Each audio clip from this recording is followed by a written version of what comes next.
So hello and welcome to the PT's PT podcast. I am your host, Dr. Sean Lordan, and with me today is Jackie Crawford, real estate agent extraordinaire. I like that. I'm going to start saying that from now on, Sean. I love that. Welcome, Jackie. Thanks for having me. I'm excited to chat today. Yeah, so the theme of today's talk is real estate and smart foundations for early career PTs. So Jackie is an incredible real estate agent in the really central Mass and Boston area, Metro West, and here locally here in Massachusetts. And she's here to give us all the details and information around buying your first house, maybe some real estate investing, and all that good stuff. Yeah, let's do it. Yeah, just maybe give us a little history on you, Jackie, and we'll go from there. Yeah, so I have been in real estate my whole entire life. My mom used to own a couple of RE/MAX franchises. Thus, I have been in real estate forever. I even kicked my sister's front tooth out at a showing. So I've been in real estate forever. I've seen the ups, the downs, the all arounds. But what I can tell most people is real estate truly is such a foundational building block for your wealth, your life. And I'm truly passionate about that, is making sure everyone gets started on the right foot in real estate. As a result, I think because I've been in it forever, I love it so much. I'm a top producing realtor in Massachusetts, specifically working with people who are just getting started with their first home or investment. And really beyond that, it becomes a kind of like a friendship and life journey. And I love being there for everyone. So yeah, a little bit about me there. Love that. So our target really is new grad PTs. Yeah. So coming out of school, I'm not sure what the average salary is around the country, but in Massachusetts, it's now anywhere from like $75,000 to about $90,000 for a new grad coming out of school. So, if we take into account a 3% raise every year, and maybe some performance bonuses, what does it look like? Like, what are some basic financial steps that a younger professional should take to get ready to buy their first home? Absolutely. Yeah. So if buying a home is your goal, I like to start with the end goal and then work our way backwards to get to our goal here. So if buying a home is your goal, first thing that I would do is make sure that you have 3 to 6 months of emergency savings saved up, no matter what. That is outside of saving for a down payment on a house.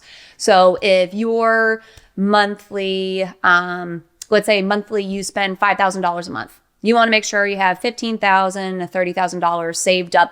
Keep that in savings account in your back pocket. Okay, next step. Now I'm working towards that goal of buying a house. I typically say when saving for a house, you want to save up between 5 and 10% of whatever that purchase price might be. So for easy math, let's say you want to buy a $500,000 home. We typically want $25,000 to $50,000 saved up as down payment. Now, what we'll get into, there are various loan programs. You don't need to put 5 to 10% down. Of course, it's always a good idea to save more than that if you have the ability. But that is, target $25,000 to $50,000 if purchase price is somewhere around $500,000. And I think once you have those two buckets, you can feel good and confident about going into buying your first home. Love that. I think Brooke and I put down 10% in our first house. Very common. I think nationally for 2024, the average down payment was like 9.2%. So you were spot on with most people. Well, there we go. Yeah. And then you can put down, why don't we just touch on the first-time home buyers, what that looks like and what you need to qualify for that. Yeah, absolutely. So as first-time home buyers, you have the wonderful opportunity to do what's called an FHA loan. What that means is you have the opportunity to put only 3.5% down of purchase price. So, which is a significant amount less than what I think most people have this notion that you need to put 20% down on a home, which is not true. So that is a wonderful program that you have the opportunity to do. Also, depending on where you live, there are other programs out there that you can put down 0% down. So it really depends on where you live, what your circumstances might be. But that first-time home buyer program, 3.5%, and that is nationally, you can do that. So that is the benefit, is that it's usually a less amount down if saving for a chunk of change is a little bit more challenging when you're getting started, which is totally fine. Something to think about, though, with the FHA loan is you have what's called private mortgage insurance. It's a insurance that's added to your monthly payment. It's essentially protection for the bank to make sure that you're not going to default on your loan. The thing to know about the FHA loan is that private mortgage insurance remains for the entirety of the loan, even if you far exceed more than 20% equity in your house. So just something to think about. I think FHA loans are great to just get started. I might then recommend a couple years down the road thinking about refinancing, or you as a young PT might be exploring and going another homeownership journey anyways. So, but I think it's a great opportunity to just get started. So they call the private mortgage insurance PMI. Yes. And so yep. It's a common, so essentially if you went like the 10% or a more traditional route, anything yep. less than 20%, yep. you have to pay the private mortgage insurance, which correct. is, let's say on a $500,000 home, it could be a couple $100 a month. It's yep. nothing, it's not going to break the no. bank. It's like a phone bill, yep. but it's something that's, it's a little agitating because it's on top of the, property taxes, the mortgage and the insurance, right? Yep. So I think it's something, and I'd be interested to hear your thought on this, but I think if you have the 3.5%, you find the house that you want, it's worth it every time just to bite the bullet, and then yep. you can refinance. Yep. Because you're building equity too. Absolutely. And there's tax benefits to home ownership that I think most people, especially younger professionals starting out, don't know. There are so many tax benefits to you as a homeowner. And you don't get that renting. Yeah. So let's talk about those. Yeah, absolutely. So of course I am not an accountant. Disclaimer. But oftentimes you can write off mortgage insurance on your tax returns, which is fabulous. If you make improvements to a home, you might be able to write those off in your taxes as well. If you are a landlord, you also have some potential tax benefits there. So all of these things, and then of course you're hopefully building equity and you're paying yourself really at the end of the day. Compound all those things that renting is never going to give you. So I just truly believe in home ownership and what it can do for you financially. And let's talk about, so there is a school of thought too that I feel like has kind of hit the social media circuit recently, which is rent and then invest the difference in what a mortgage payment would be into the stock market, and you'll make out more over time. Talk to me about why that may or may not work in Massachusetts. Yeah. So the way that I think about renting versus owning in Massachusetts is truly, what are you paying for rent right now? I can almost guarantee I can find you a house with the same equivalent mortgage payment. And it will probably be very similar to what you are currently renting in. For example, the average studio apartment in Boston right now is $3,000 a month. Studio, you don't even have a bedroom. What? Okay. And that is essentially the equivalent of a $600,000 house right now. I could get you all the bedrooms you want. No, I'm just kidding. In Grafton. Yeah. I mean, it's just, whatever the rent is it going to be equivalent to your mortgage payment? To me, that just makes financial sense. Why would if I'm paying $3,000 a month, I can own that essentially, and then pay myself and get tax benefits. But to your point about, all right, if I can find something cheaper to rent, and if I'm only going to be in an area for less than 3 years, then that might make more sense for you to rent. And if you have extra savings, invest it in the stock market or however you will. But I am definitely of the school of thought, if you are already paying $3,000 a month in rent, you can own something for $3,000 a month as your mortgage payment. Does that make sense? Hopefully I answered the question. But I'm also about investing in the stock market too. Yes, absolutely. So very pro. And so let's talk about percentages. Yeah. Right. So if, let's just use $100,000, right? Yeah. So let's maybe a seasoned PT, few years out of school, maybe they're a clinic director, they're making a little bit more. Mm-hmm. So you're making, let's use an easy number at 100 grand, right? Okay. So 30%, probably maybe a little more, a little less will go to taxes. Mm-hmm. So that leaves $70,000 a year after tax income. Yeah. Right. So divide that by 12. Yeah. So let's divide it by 10. That's $7,000 a month. Yeah. So maybe $6,700 a month is their take home. Yeah. Right.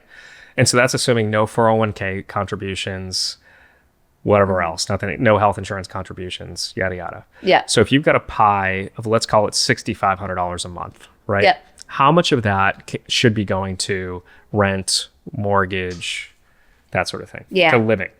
Yeah, I think the general rule of thumb is housing expenses should be 28% of whatever your gross amount is. So in that scenario, call that about 2,000, 25, yeah, something like that, is financially responsible for you to spend on housing, is that $2,500 a month or something like that. And I can guarantee there are beautiful homes that you can buy with that as a monthly payment. And of course, there are beautiful places you can rent for that amount as well. But general rule of thumb, 28% of gross income should be allotted to housing. Good. I think it's a good figure for the numbers people in the audience. Yes, absolutely. Yeah. What do you find is the biggest mistake young professionals make when it comes to real estate? Yeah, great question. I think there are two extremes. One is people thinking that getting into real estate is too expensive, so they don't do it at all. So one school of thought, it's almost delay. They think it's too hard.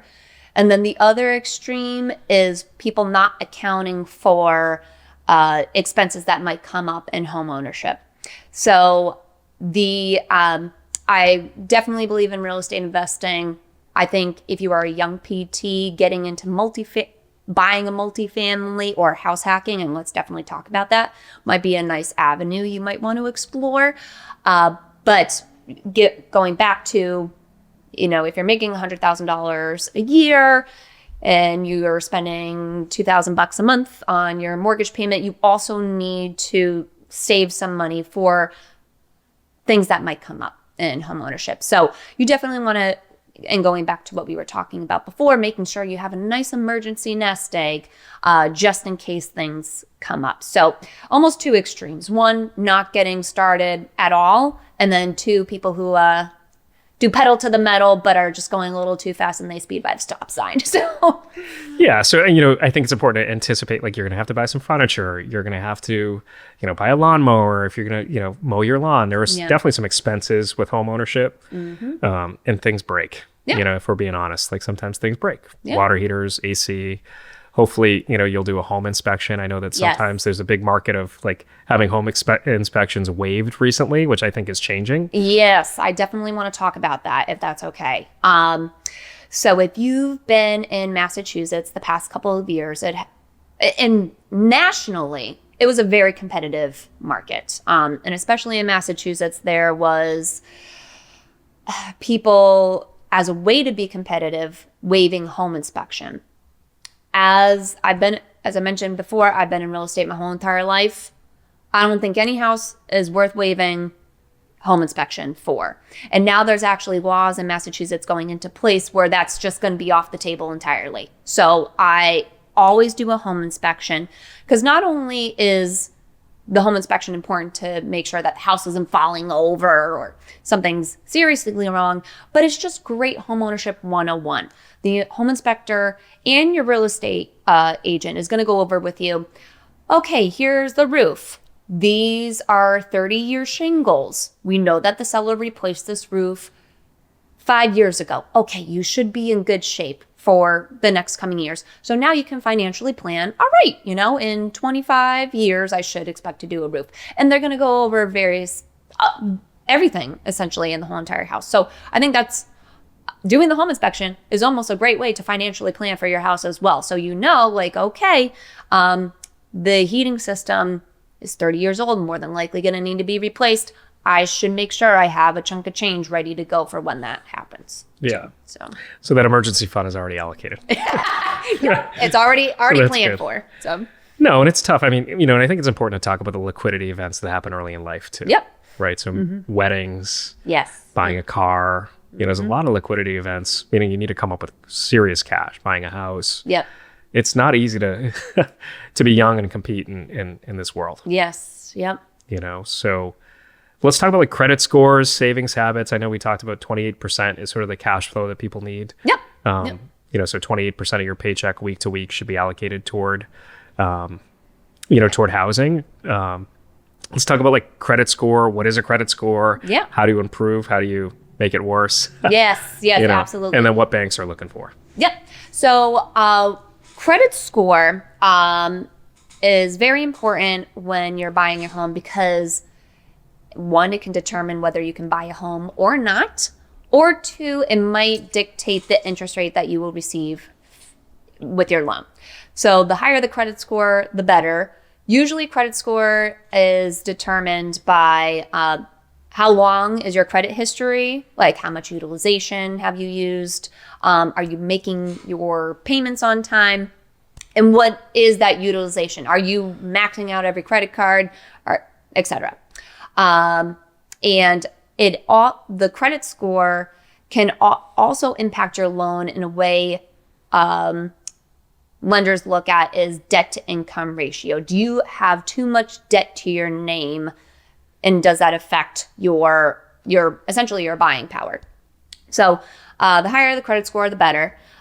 Ways that you can improve your credit score is, of course, make your payments on time and make sure that you are lowering your utilization as much as possible. So if you have a credit card with a $10,000 limit, get it as low as possible. The way that I like to use credit cards is essentially freeloading. I call myself a freeloader, where I put all the expenses that I typically would make on a month on the credit card just so that the credit bureaus can see that I am a trustworthy person. But before the bill is due, I pay everything off. So, of course, you need to make sure that you are spending less than you are making. This is not a shopping spree. This is just, if I was going to be going to the grocery store and getting my groceries, use a credit card and then just pay it off at the end of the month or something like that. So, yes, credit score, very important. Make sure that you are paying your bills on time, etc., because it can ultimately determine if you can get a loan or not, or what the interest rate might be for your loan as well. So check your credit score. Yes, very important. You can. It's easy to do that. Yes. You can do that on your credit card, apps, and I think almost every credit card company has a FICO kind of FICO score checker. Yep. And it'll give you the full. So there's 3 credit bureaus, right? Yep. So you can get a free report yearly, and also too, if purchasing a home is in your 3 to 5 year journey, I might talk to a lender or realtor sooner rather than later. So you can start working on your goals of what you're looking for, et cetera. And then to the point about credit, the lender can take a deeper dive into your credit, and they can actually give you points of, hey, if you pay off this small student loan, it's going to increase your credit score by X. Why don't we do that? That might help you in your journey to getting a home or improving your score and getting a lower rate, what have you. So I would definitely talk to a realtor or a lender before you might be ready, because they can start making sure that you're in financial tip-top shape too. And they'll advise you too a little Yep. bit, Absolutely. 3 things that every PT should have in place before making their first offer on a home. Yes. Pre-approval. So make sure that you're talking to a lender. And I would, kind of like what we were talking about, I might talk to a lender before you totally feel ready. Because we want to make sure that we have everything buttoned up financially for you. So before you make an offer, pre-approval, having a buyer agent consultation with a realtor of choice. You're probably going to be talking to your realtor more than you talk to your family and your spouse. So you want to make sure you have a good relationship, and they're going to go over all the details of what's going to come up in the transaction. So before you put an offer, having a full one-on-one consultation. And then 3, making sure that your funds are readily available in a checking account. In the transaction process, your down payment needs to be readily available. Typically, you close on a house within 30 to 45 days. So before you put an offer, if you need to move around some money, if you have money saved in a mutual fund, or maybe you have family gifting you money, you want to make sure that before you put that offer in, have it readily available so you can access it. Yeah. So if you make an offer in a house and you ask mom and dad for the down payment, make sure that that happens before the offer is accepted in the house, because then the bank is going to have a lot of issues. Yes, correct. And typically the bank needs what's called a gift letter. They need the intention from family member, parents, or what have you. And that all needs to happen before. Yes. So have that conversation before you put the offer in. Yeah, that's an important piece. Yeah. Hidden costs of home ownership. Yeah, great question. So in the transaction process, making sure that you have that buyer consultation with your realtor. They're going to go over, and the lender, financial readiness and things that might come up in the transaction process. So 3 things that are typically involved in the real estate transaction process. 1, your down payment. So anywhere from 0%, depending on what loan, to higher than that. But typically your down payment is anywhere from 3.5% to 20%. National average being 10% as a down payment. So down payment is part of the transaction process. Closing costs. Closing costs are everything associated with originating the loan. Typically, closing costs are anywhere from 2 to 3% of purchase price. Nationally, it might be less than that. It might be more than that, but I might prepare for closing costs to be 2 to 3%. So if you have a $500,000 house, have an additional $10,000 to $15,000 saved as closing costs. Now, if you work with a fabulous realtor like myself, we will try to get those closing costs included into the transaction, but I would just plan for it just in case. And then the third one in the transaction process is the cost of a home inspection. That is a separate cost. Depending on the size of house, what type of house it is, I typically find that to be $500 to $1,000. So plan for that financially. And then that should be everything involved in the transaction itself. But with home ownership, things might break, maintenance comes due. Like you mentioned, if you have a yard, you need a lawnmower, those sorts of things. So having the emergency fund of 3 to 6 months saved up is going to be very important for you in your homeownership journey. That's great.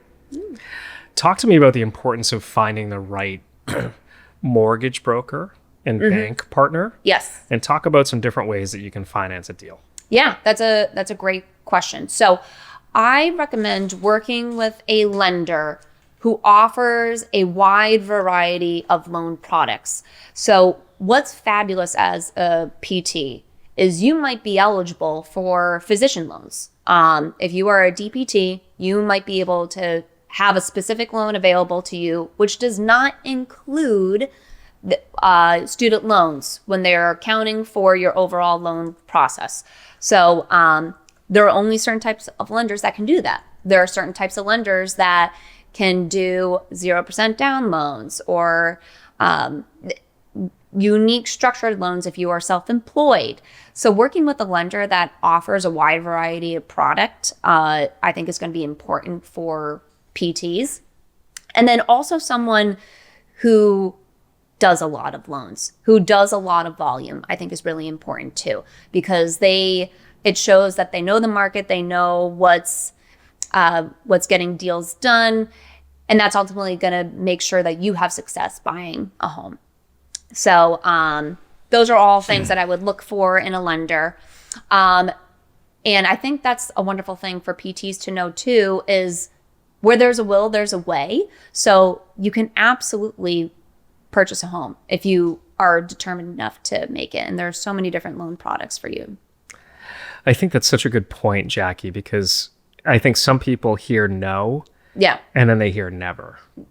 right? Instead of hearing a no and then just going to another bank. I mean, I just searched online and there are banks that will lend to a PT with no PMI, 0% down, with higher limits than other banks would lend in terms of, because they know that we're good for it because we have doctorate degrees and we have a stable occupation where, oftentimes there's more jobs than there are PTs. So those are all things that banks love to see. Stable employment, you can pay us back. Those are those are like pretty much the two things that the banks really care about. Are you going to make your payment? Are you going to make your payment? Are we going to be insolvent? Right. Yeah. So, what else did you maybe want to chat about that we didn't touch on yet? Because I feel like there's always something. Always scheming. So I think PTs have such a wonderful opportunity in home ownership. Like you mentioned, usually you have a pretty high starting salary that most people coming out of college don't have. And as you mentioned, you have good incomes, you have good job security.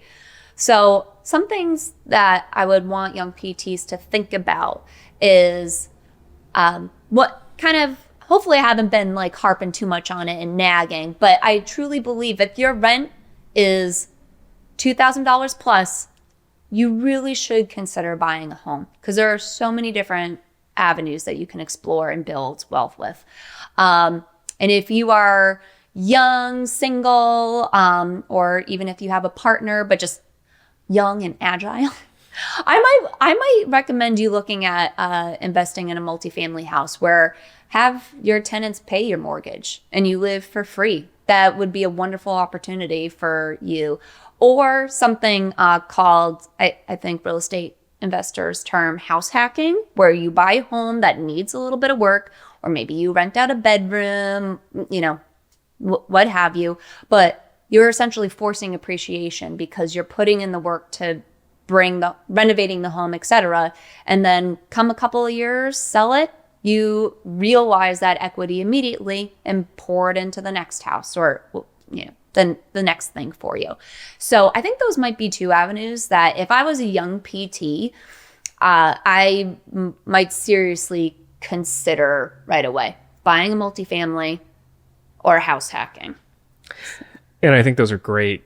That's great advice. I think one thing that I would just clarify is, can you just clarify what appreciation means and what equity is? Yes, absolutely. So appreciation, it's essentially forced or growth of your home. So if you bought a house for $500,000 and 5 years from now, you could sell it for $600,000, that's appreciation. Kind of like stock market returns, your return on investment. And equity is anything that you can take out of the transaction or your home and apply it to something else. So in that example, let's say you bought a $500,000 house and you took out a $400,000 loan. Over the course of 5 years, let's say with your mortgage payments, you have paid down your loan to $350,000. But you could sell that house for $600,000. So between $600,000 and $350,000, that is your equity. That is your realized gain from the sale of that house. So you just made money from the potential sale of the house. Yes, potential sale of the house. Yes. What else? How else could you put that equity to work? Yes. So another avenue that you could explore is in that example. Now your house is worth $600,000. Maybe you owe $350,000 on your mortgage.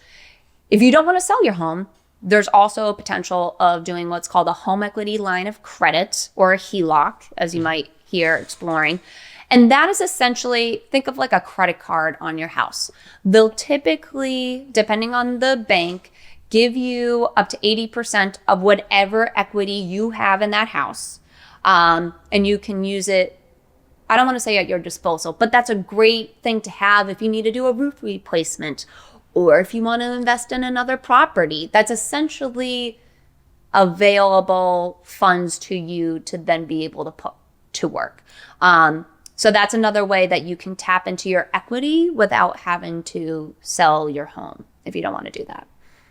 Yeah. And I think that's, it's just, it's nice to be able to have a cushion. Yes. That's not a credit card, because the home equity line of credits are, half the interest rate of a credit card. And typically. You make an interest only payment. So if you want to, of course, all that balance will be due at some point. But I think it's talking about emergency funds or something like that. If you have significant equity in your house, I think it might be a good idea to open up a home equity line of credit for that emergency that might pop up. Like, for example, I had to replace my roof last year. I was not ready to replace my roof. And thank goodness I had the home equity line of credit, because I had to replace it within 3 days. So bam, home equity line of credit for the savior. So yeah, and roofs can be, really expensive. That is one of your bigger financial costs of home ownership, for sure. And you can finance, sometimes the heavier costs like HVAC stuff, and, sometimes they'll offer financing. Yes, but correct. Then again, you're paying more over time for something you could use. Yeah. The value of your home for. Yeah. In Massachusetts, right now we have a wonderful program called Mass Save, where if you let's say you do have a heating system or older air condensers that more than likely are going to need to be replaced, you have Mass Save come out and they do an energy audit for you. If they determine it's probably more efficient for you to replace your heating system or air condensers, you can get an interest-free loan for 7 years. So, if your HVAC kicks the bucket, that's another great tool that you might be able to have there too. Yeah, that's a good. There's always options. So you just got to ask. Options. This is why we have Jackie on the podcast. You got to ask the questions. Yes, I probably should mention I was voted most optimistic in high school. So I'm definitely the personality that if there's a will, there's a way, and if you want it, you can make it happen. So love that. That's why we get along so well. We're the dreamers, Sean. We're the dreamers forever. And the actualizers. Yes. So the other piece too that I think is important, and my brother actually did this, and it's something we can talk about, is, you buy a house and then you have your friends live with you, right? So they're essentially paying off your mortgage. So let's say you bought a $500,000 house, and then that mortgage is $3,000 a month. You could charge them each $1,500, and if it's a 3-bedroom house, they each have a bedroom, and then you're splitting the utilities potentially too. And it's a great way to have others leverage your financial freedom or your financial future. They're not going to come up with your down payment for you. No. But the other thing that I think you should talk about is just the value of that mortgage over time and how inflation eats away at it. Yeah. And the value of money over time. Yeah, absolutely. So kind of to the example of, we were talking about home values typically appreciate over time. The typical average is 3 to 4% appreciation year over year. We have experienced much higher appreciation than that recently, but homes typically appreciate 3 to 4% year over year, which you realize and you feel. At the same time, if you have a mortgage, you're paying that down. That balance is going down, down, down because you're paying for it. So that gap created is your wealth. And you are not going to be able to get that with renting. You are going to pay $2,000 a month in rent forever, and your landlord is going to get rich off of your payment and have the tax benefits from your payment. At the end of 10 years, you are going to have nothing, or at the end of 10 years of you owning a home, you're going to have the appreciation and paying down your mortgage, and that's wealth. Yeah. And the other piece too to consider is that your mortgage payment doesn't change if you don't want it to change, right? So in 10 years, just basic inflation, if inflation is 3% a year, you're going to be getting raises every year. The value of the dollar, everything is going to be, more expensive except for your mortgage, because it's locked in potentially for 30 years. So that $2,000 mortgage you signed up for in, 2006 in 2026 is going to feel a lot more affordable, A, because you're going to be making more money because you'll have 20 years in the market. And then B, because the economy is just, the dollar is going to be, not necessarily worth more or less, but it's just inflation. Yeah. Inflation affects, what you're paying back. So a lot of people look at the interest on a mortgage, and obviously the interest schedule is much higher when you for the first years of your mortgage, you're paying back more interest than principal. But I guess the last piece that you might want to touch on is, how making one extra mortgage payment per year or, adding a little bit of additional principal can affect the loan payout. Absolutely. So with today's interest rates, many people have a 30-year mortgage. If you make one extra mortgage payment just for the year, you reduce your total time to pay by 7 years. So you would pay off your mortgage in 23 years by just one extra mortgage payment. So it just shows you the compound effect and how that really does help. So even just that's one full payment. But let's say your mortgage payment is $22.08 and 38 cents, round it up by $100 or something like that. And just that little bit compound effect is going to help you pay off your mortgage faster. So yeah, definitely. So that's, there are ways to financial freedom, but a lot of it's knowing what the financial, I guess you'd call them financial hacks, right? Yeah. Tips and tricks. Yep. So rapid fire. Let's do it. All right. Dream home feature that you couldn't live without. This is so boring, but a mudroom. She's got two little boys. I got 2 little boys. So a mudroom and laundry wherever the bedrooms are. So I have a 2-story house. So the laundry is on the 2nd floor. Nice. So boring. Your favorite local coffee spot? Uncommon Cow in Grafton. So cute. You should go. Yeah, Steve does a good job. Yeah. What's your weekly reset routine or one thing that you do for your wellness? So one thing I do for my overall wellness, mental and physical, is I get up at 4 a.m. every single day, and that is before my boys wake up. And I like to do this whole morning ritual, which also includes working out. And that just sets the tone for my day. So getting up at 4 a.m. and doing my morning ritual every single day. Nice. Love that. Yeah.